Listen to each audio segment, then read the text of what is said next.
नमस्कार, आप देख रहे हैं फिडेस न्यूज में हूं पीसी सेन।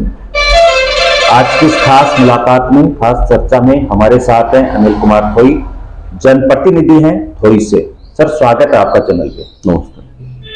4 जून को विद्याधर नगर स्टेडियम जयपुर में माली समाज का महासंगम होने जा रहा है। उसी से संबंधित आज की चर्चा हम जनप्रतिनिधि अनिल कुमार थोई से करेंगे।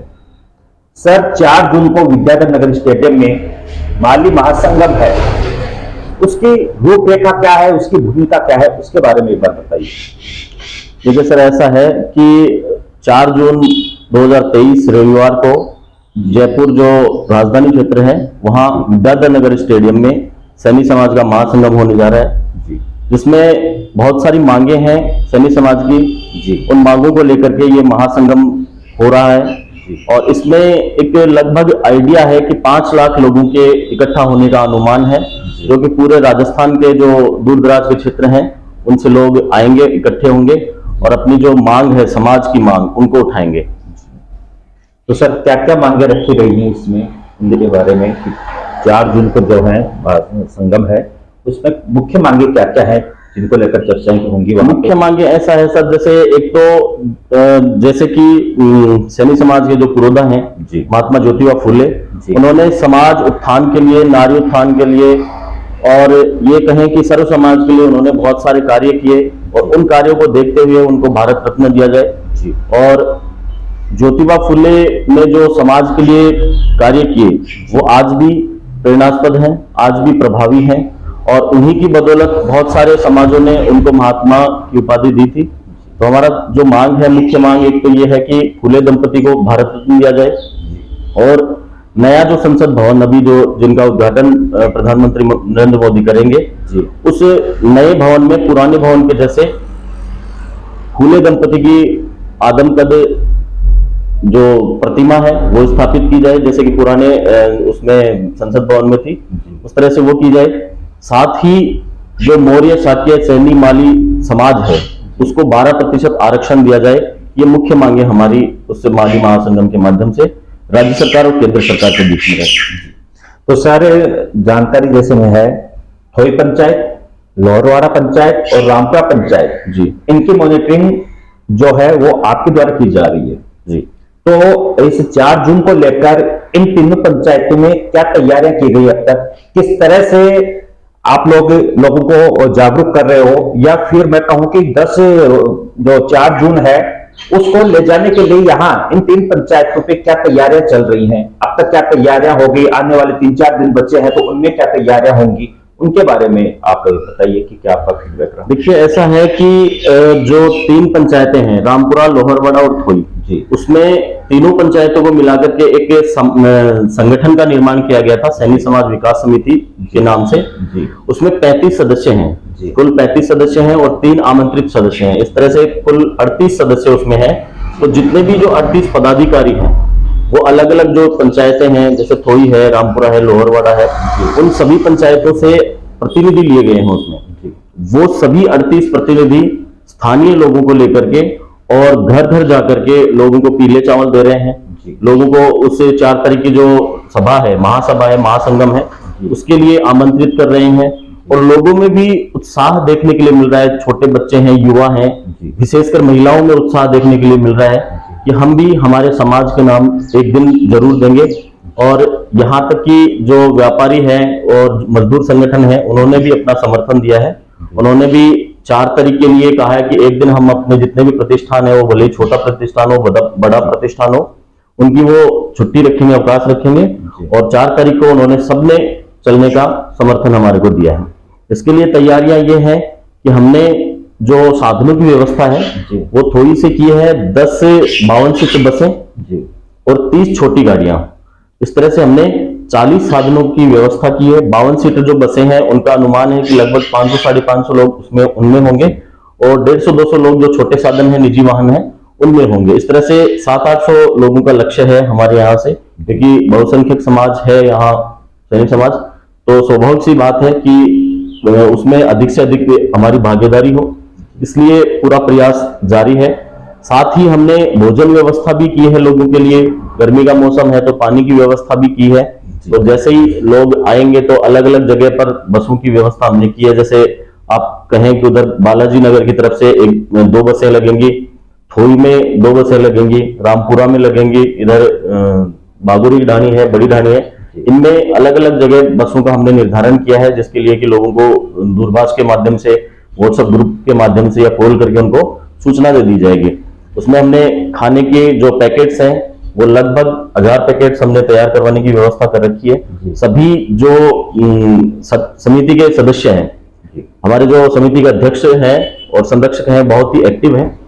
उन्होंने पूरा प्रयास किया है लोगों को जोड़ने का, और उनका पूरा भरसक प्रयास है कि अधिक से अधिक लोग जुड़े और चलें। इसके लिए उन्होंने पहले से ही खाने की व्यवस्था है, पानी के जो पैकेट्स हैं उनकी व्यवस्था उन्होंने कर रखी है। और हमारा प्रयास ये रहेगा कि अधिक से अधिक महिलाओं की भागीदारी हो, युवाओं की भागीदारी हो, जिससे कि लोगों में जागृति आए, समाज में जागृति आए। और हमारी मांग मुख्यतः यही है कि समाज को जो उचित प्रतिनिधित्व है, राजनीतिक क्षेत्र में भी उचित प्रतिनिधित्व मिलना चाहिए। जनसंख्या के अनुपात में जो राष्ट्रीय पार्टियां हैं उनसे भी हम मांग करेंगे कि हमें जनसंख्या के अनुपात में टिकट्स दिए जाए, ताकि हमारा जो राजनीतिक प्रतिनिधित्व है वो संपूर्ण रूप से मिल सके। शैक्षिक रूप से हमारी मांग है आरक्षण की, 12% हमने आरक्षण की मांग की है सरकार से। और इसके साथ ही हमारी एक मांग और है कि पूर्व में आरक्षण के लिए जो हमने मांग की थी, उसमें हमारे जो समाज के युवा थे उनको गलत तरीके से उनके ऊपर मुकदमे दर्ज किए गए थे। तो हमारी मांग है कि उनके जो मुकदमे हैं वो भी विस्तारित किए जाएं, उनके मुकदमे वापस लिए जाएं। इस तरह की बहुत सारी मांगे हैं, जिसके लिए सैनी समाज के जितने भी बंधु हैं उन्होंने पूरी तरह से कमर कस रखी है। और एक अनुमान है कि बहुत बड़ा आयोजन होने वाला है, जिसके लिए जितने भी समाज के छोटे संगठन है, बड़े संगठन है, उन्होंने सभी ने समर्थन दिया है। इसके लिए उन्होंने किसी भी तरह की जो दलगत राजनीति है उससे ऊपर उठ करके और उन्होंने समर्थन दिया है। तो सर, जैसे कि आपने बताया कि अलग अलग जगह पे बसें जो है वो खड़ी की जाएंगी, जैसे आपने जो नाम बताए गांव के, वहां पर भी फिर उनको वहां से आने के बाद जब आप उनको स्टार्ट करोगे तो लास्ट फाइनल है कि उनको एक जगह पे रोका जाएगा यहाँ पर, तो वो कहाँ रहेगा, ताकि अगर मान लीजिए कोई रह भी जाए हमारे इंटरव्यू के माध्यम से, कि जैसे कि आपने कहा कि बागोरी से बस रवाना हो गई, अब वो वहां से निकल गई, कोई समाज का बंधु रह गया उसमें आने से, तो उसको ये पता रहे कि ये बस यहाँ से निकल के इसका मतलब जो एक जगह बसें को आप करोगे करते हैं, क्योंकि रवाना सारी बसें एक साथ आप करोगे, तो उनको ये पता रहे कि भाई कि लास्ट जो फाइनल जो हरी झंडी दिखाई जाएगी सभी बसों को एक जगह करके, वो कहाँ से रहेगी, कहाँ पे ऐसा तुमने सोच रखा है, कौन सा पॉइंट बना रखा है कि जहाँ पे सारी बसें आके खड़ी होंगी और फिर वहां से एक साथ निकलेंगी? जी, हमने एक तो ये कर रखा है कि जैसे जितनी भी बसें हैं, लास्ट पॉइंट जो होगा वहां से लेकर के पहले तो भट्टा स्टैंड पर सभी बसों को इकट्ठा करेंगे। छोटी गाड़ियां जो निजी वाहन है उनको भी यहाँ इकट्ठा करेंगे। उसके बाद में जो गटकले टोल है, टोल प्लाजा से पहले एक बार सभी बसों को वहां इकट्ठा करेंगे। सभी निजी गाड़ियां वहां इकट्ठी होंगी, वहां से मॉनिटरिंग की जाएगी, सभी सदस्यों को बताया जाएगा कि कहाँ पार्किंग होगी आगे। क्योंकि सिक्कर रोड पे सनन मून के पास 2 नंबर जो है वहां लगभग पार्किंग की संभावनाएं हैं, उसकी अभी तक सूचनाएं आई नहीं है। तो वहां सारे जो बसें हैं, जितने भी निजी वाहन हैं, उनको वहां इकट्ठा किया जाएगा। उसके बाद में उस बसों में ही हम उनको जो जितने भी समाज बंधु जाएंगे उनके लिए हमने जो फूड पैकेट्स की व्यवस्था की है वो बसों में ही उनको वितरित कर दी जाएगी। क्योंकि जैसे 11 बजे का समय है, भीड़ अधिक रहेगी, इसलिए हमारा प्रयास यही रहेगा कि शाम को यहाँ सुबह लगभग 7:30 से 8 बजे हम यहाँ से रवाना हो जाएं, क्योंकि ट्रैफिक भी ज्यादा रहेगा, भीड़ भी ज्यादा रहेगी, तो समय पर पहुंच पाए, इसके लिए ये व्यवस्थाएं रहेंगी। तो सर, बसों की पहचान, बसों को कोई पहचान भी दी जाएगी क्या? जैसे मान लीजिए मैं बात करूं नंबर से कि 1 2 3 4 ऐसे 6 नंबर, ताकि फिर जो उसमें जाए उनको ऐसे पता रहे, उनको ऐसा कुछ बताया जाएगा कि आप इतने नंबर की बस में आए हो तो जब रिटर्न भी आओ तो उसी नंबर की बस में आना। और उनकी जैसे बस में जो लोग जा रहे हैं तो उनकी क्या रिकॉर्ड भी रहेगा क्या कि भाई इस बस से ये लोग गए हैं, इस तरह का कुछ? बिल्कुल सर, देखिए ऐसा है, पहले तो हम बसों को नंबरिंग देंगे। जैसे यहाँ से गई है तो सैनिक विकास समिति थोई के नाम से उनको बसों के जो नंबर हैं वो उन पे डालेंगे, निजी साधनों के जो नंबर हैं वो उन पे डालेंगे। और जितने भी समाज बंधु जाएंगे उनको यही इंस्ट्रक्शंस होंगे कि आप जिस बस में गए हो आप उसी जगह पर वापस आपको बस मिलेगी। रवानगी का समय भी रहेगा और वापसी का समय भी रहेगा, वो उनको निर्धारित करके बता दिया जाएगा। और ये समझा दिया जाएगा कि आप वापस जब आप आए तो उसी बस में आपको वापस बैठना है। और बस में मॉनिटरिंग के लिए रखोगे? जी हाँ, बिल्कुल मॉनिटरिंग के लिए रखेंगे। और इसमें जैसे कि हम अभी जो पदाधिकारी हैं समाज के और जो समिति के, उनमें जैसे अध्यक्ष जी हैं, संरक्षक हैं और जो पदाधिकारी हैं, वो सभी अभी जैसे फील्ड में जाते हैं, लोगों को समझाते हैं, तो उसी समय उनका फीडबैक लिया जा रहा है कि आपके घर से कौन चलेगा, कितने मेंबर्स होंगे, जो मेंबर होंगे उनके मोबाइल नंबर होंगे, तो वो सारे हमने डाटा इकट्ठे कर रखे हैं। उनकी मॉनिटरिंग होगी कि किस क्षेत्र से कितने लोग गए, क्योंकि वो अनुमान भी वहाँ जो राज्य स्तरीय कमेटी है उसको भी बताया जाएगा कि हमारे यहाँ से इतने लोग आए हैं। उनकी मॉनिटरिंग के लिए हर बस में एक बंदा होगा, वो उनके नाम और मोबाइल नंबर वगैरह कलेक्ट करेगा, किस क्षेत्र से कितने लोग आएंगे। तो सर ये तो बात हो गई 3 पंचायत की, वही लोहरवाड़ा और रामपुरा। अब मैं ओवरऑल तहसील लेवल की बात करता हूँ। तहसील लेवल पे, श्रीमाधोपुर तहसील लेवल पे क्या तैयारियां चल रही हैं माली संगम को लेकर? देखिए ऐसा है, तहसील लेवल की जो एक अलग से कार्यकारिणी बनी हुई है श्रीमाधोपुर तहसील स्तर की, या ये कहें कि श्रीमाधोपुर विधानसभा क्षेत्र की जो जितने भी 52-53 पंचायतें हैं, उनमें सभी में जो तहसील कार्यकारिणी है, उन्होंने अलग अलग लोगों को अलग अलग गाँवों में जिम्मेदारियां दी है, वहां पदाधिकारी बनाए हैं, अस्थायी कमेटियां बनाई गई हैं, उनमें उन्होंने सबको अलग अलग जिम्मेदारियां दे रखी है। तो तहसील जो कमेटी है वो भी डोर टू डोर जा रही है, गांव हर एक गांव में जा रही है, लोगों को समझा रही है। हम लोग भी तहसील जो कमेटी है उससे सामंजस्य बना करके हम भी उनके साथ जाते हैं। जैसे भी थोड़े दिन पहले हम लोग गए थे, रामपुरा गए थे, यहाँ झाडली है, झाडली में काफी अच्छा लोगों का रिस्पॉन्स मिला। वहाँ 300-400 लोग सार्वजनिक जो गट्टा है वहां इकट्ठे हुए थे और उन्होंने एक सुर में माली महासंगम में चलने के लिए अपना समर्थन दिया था। और साथ ही एक दिन समाज के नाम का जो नारा है वो उन्होंने सबने बुलंद किया था। जो हमारे तहसील स्तर की जो कमेटी है उनके पदाधिकारी काफी एक्टिव हैं और हर दिन नए गांव, कोई भी जो गांव है वहां जो वो लोग जाते हैं और लोगों को समझाते हैं, कन्विंस करते हैं।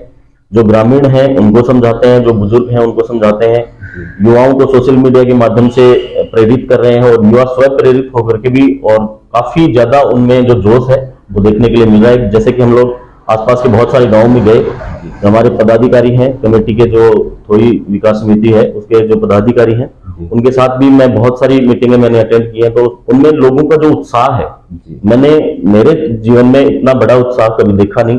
यहाँ तक कि जो बुजुर्ग लोग हैं, 80-85 साल की उम्र के जो लोग हैं, वो भी इस माली महासंगम को लेकर के बहुत ज्यादा मतलब उत्साहित हैं। और युवाओं के जोश का तो फिर कहना ही क्या।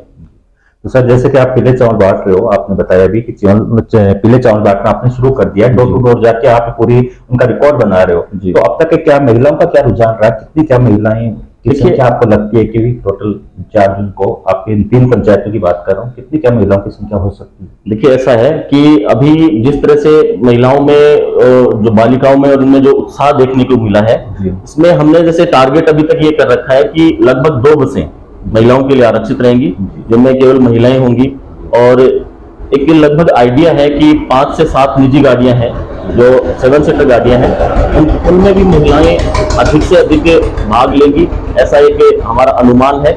और अगर बात करें पूरे राजस्थान लेवल की, राज्य स्तरीय अगर बात करें अपन, तो एक आइडिया है लगभग 1 लाख महिलाओं के इकट्ठा होने का अनुमान है, क्योंकि लगभग 5 लाख का अनुमान आयोजकों का है। 5 से संख्या ऊपर भी हो सकती है, 5 लाख से, इनमें लगभग 1 लाख महिलाओं के पहुंचने का अनुमान है। सर ये तो यहाँ की बात होगी, जो तहसील लेवल के जो कार्य तैयारियां चल रही हो और यहाँ आपके क्षेत्र में जो तैयारियां चल रही हो। अब मैं पर्सनल आपसे व्यक्तिगत जानना चाहूंगा कि इस पूरे माली महासंगम को आप किस रूप में देख रहे हैं? देखिए आपने प्रश्न तो काफी क्रिटिकल पूछ लिया जी, लेकिन ऐसा है कि माली जो महासंगम है, इसमें आपने देखा पिछले काफी दिनों से कि राजस्थान का हर एक समाज अपना अपना प्रतिनिधित्व चाहता है, क्योंकि सभी समाजों में प्रेरणा आई है। तो सभी समाज ये चाहते हैं कि हमें उचित प्रतिनिधित्व मिलना चाहिए, राजनीतिक समझो या शैक्षिक समझो, सामाजिक, वो प्रतिनिधित्व उनको मिलना चाहिए। तो सबने अपना जो पावर है वो दिखाने का प्रयास किया है, अधिक से अधिक उन्होंने लोगों को इकट्ठा करने का प्रयास किया है। तो मैं ये समझता हूं कि इससे ये जो माली महासंगम होगा, इससे लोगों में प्रेरणा आएगी, अधिक से अधिक प्रेरणा आएगी। लोगों में जो बहुत सारी चीजें ऐसी हैं, जैसे मान लीजिए कई सामाजिक बुराइयां भी हैं, उनको छोड़ने के लिए भी लोगों को प्रेरित किया जाएगा वहां से, बहुत सारी समाज में ऐसी नियम परंपराएं बनी हुई हैं जो उस समय के लिए तो सही थी, लेकिन वर्तमान में अगर उनकी बात करें तो उनकी अभी आवश्यकता इतनी नहीं है। तो उनको कैसे छोड़ा जाए और समाज बढ़ेगा तो राज्य बढ़ेगा, राज्य बढ़ेगा तो देश बढ़ेगा। और मैं कहूं कि अगर समाज बढ़ता है तो मानवता की एक तरह से उत्थान होता है मानवता का। इसलिए मैं इस माली महासंगम को एक बहुत बड़े परिवर्तन के रूप में देख रहा हूँ। ये बहुत बड़ा परिवर्तन आएगा समाज में, और परिवर्तन आएगा तभी बहुत सारी चीजें पॉजिटिव होंगी। लोगों को अपने क्षमताओं का एहसास होगा, और क्षमताओं का एहसास होगा तो जिस तरह से जो राजनीतिक दल हैं वो लोगों का लाभ उठाते हैं, इनवैलिड लोगों का जो लाभ उठाते हैं, उनको भी एक संदेश जाएगा कि लोग अब जाग चुके हैं, आपको जो पूरी कल्पनाएं हैं उनसे काम नहीं चलेगा। आपने अगर कोई घोषणा की है तो उसको पूरा आपको करना ही पड़ेगा। पहले जैसे लोगों को बरगलाते थे वैसा नहीं है। आपने राजस्थान में देखा पिछले 4-5 महीने से हर एक समाज ने अपना मतलब प्रभुत्व दिखाने का पूरा प्रयास किया है, और यही कारण है कि अब लोगों में जो जागृति आई है, इससे जो राजनीतिक दल हैं उनको भी अपने जो नियम कानून कायदे हैं उनमें बदलाव करना पड़ेगा। और मैं समझता हूं कि माली महासंगम जो हो रहा है इसमें समाज और एक तरह से कहूं कि राज्य देश में एक बहुत बड़ी क्रांति आएगी। तो सर, आप समाज बंधुओं को कोई संदेश देना चाहो हमारे चैनल के माध्यम से माली महासंगम को लेकर? जी हाँ, बिल्कुल। मैं सभी जो समाज बंधु हैं उन सभी से, वो भले ही युवा हो, महिला हो, बुजुर्ग हो, बच्चे हो, उन सबसे मैं अनुरोध करता हूं, आपके चैनल के माध्यम से मैं अनुरोध करता हूं कि 4 तारीख समाज के नाम, और मैं तो कहूंगा कि 4 तारीख आप अपने नाम दे रहे हो, केवल खुद के नाम, क्योंकि आप अगर हैं तो समाज है, आप नहीं हैं तो समाज नहीं है। तो आप एक दिन अपने खुद के नाम दें, समाज के नाम दें, और अधिक से अधिक संख्या में पहुंच करके और आयोजकों का मनोबल बढ़ाएं, और एक तरह से सामाजिक क्रांति में अपना भागीदारी निश्चित करें, और ज्यादा से ज्यादा संख्या में 4 तारीख को विद्याधर नगर स्टेडियम में पहुंच करके कार्यक्रम को सफल बनाएं। और 4 तारीख को जितने भी प्रतिष्ठान हैं, भले वो छोटा प्रतिष्ठान हो, बड़ा हो, उन सबको बंद रखें, और उस दिन पूरे जोश के साथ, पूरे जुनून के साथ राजधानी में कूच करें, और जितने भी राजनीतिक दल हैं उनको दिखा दें कि आप में एकता है और आप बहुत कुछ कर सकते हैं। बहुत बहुत धन्यवाद अनिल जी आपका। तो अनिल कुमार थोई जनप्रतिनिधि हैं थोई से, वो हमसे जुड़े और माली संगम को लेकर क्या तैयारियां हैं वो उन्होंने बताया, और उन्होंने निवेदन भी किया आप लोगों से कि 4 जून को आप ज्यादा से ज्यादा संख्या में जयपुर पहुंचे। हमारा भी चैनल के द्वारा आपसे यही निवेदन है कि ज्यादा से ज्यादा 4 जून को पहुंचे, और इस इंटरव्यू को आप ज्यादा से ज्यादा शेयर करें ताकि हर समाज के बंधु तक पहुंचे। बहुत बहुत धन्यवाद, शुक्रिया सर, थैंक यू।